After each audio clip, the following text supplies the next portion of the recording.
Now back to the real local story, cut on black money and the implications of that on real estate sector. And to discuss that with great pleasure, let me now introduce and welcome Niranjan Hiranandani.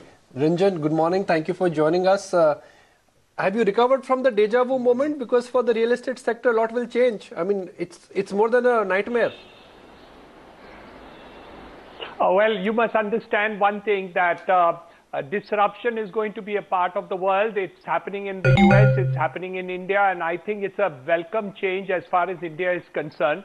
We've had too much of this periphery talk of black money, and it was unending. And I think it was a necessary call of the day which Mr. Modi had to make. Hard decision, difficult one, going to be a disappointment to a lot of people. But I think another 3 months and all these things will fall into place. But 3 months is going to be very disruptive.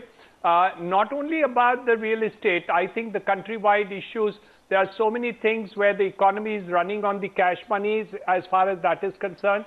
And I think real estate, in fact, will get a big boom because people will realize that investments into real estate is probably the most safest in terms of what you invest on. And cash is not what something should be hoarding or doing.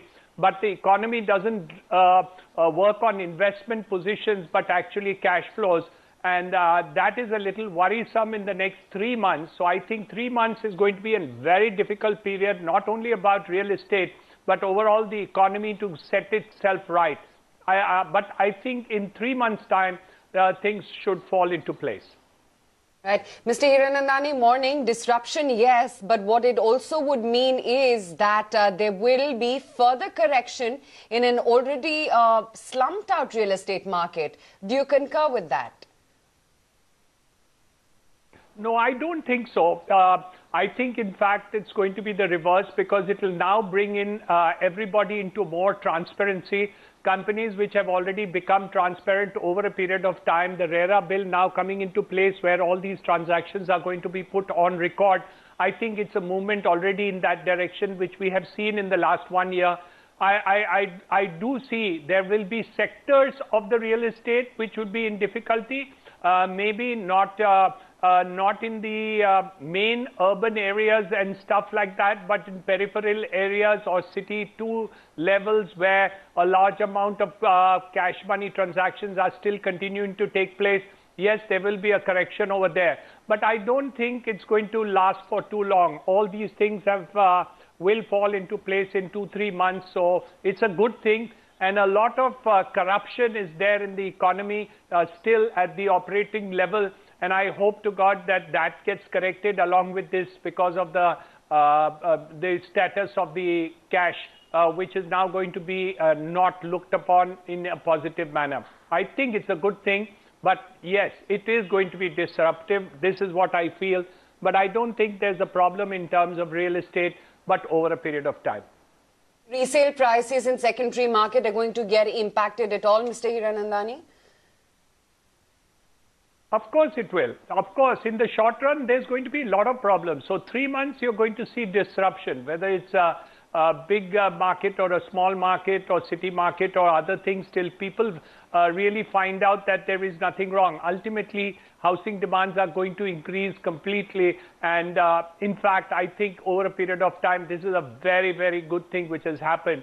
I'm welcoming this particular step. The only problem is, how do you handle this disruption? How do you handle this phase where people are going to be in difficulty? And I don't think it's about the housing market that I'm worrying about. I'm worrying about the other people, the agriculture sector, people in the farm, people at the intermediary level which have been used to the cash market. Yes, I know the Prime Minister has opened all these saving accounts and other things at the farmers level. Right. But I think that operation there, where my labor contractors are paying labor wages to their actual persons who are at the site, are now being paid cash on the site. I think those are the little things and problems where you're asking every laborer to open an account in order to receive the monies. I think those are the issues which really will have a lot of difficulty, because people want cash at that level because they want to spend cash at that point of time. Those changes have not taken place. So I have 5,000 or 7,000 laborers being paid every weekend by my contractors and subcontractors. Are those people all going to go to the banks every week to draw it, or to ATMs to be able to draw the cash?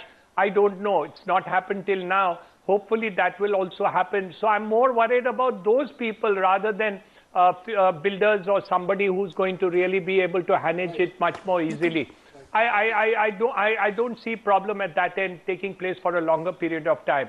Okay, sir, appreciate your time and thank you. There is going to be disruption, there is going to be chaos, there would be a problem of adjustment. But, you know, when such radical changes have to change, when they have to happen, yes, some suffering will also happen. I mean, if the entire black money net had become so intense that when you have to do a surgery like this, I mean, this is like in surgery, obviously some bleeding will happen. So, but the long-term benefits are going to be far more reaching, and those long-term benefits are going to change the way how we would be really, you know, constructing the way how economy is going to move. But back to US elections and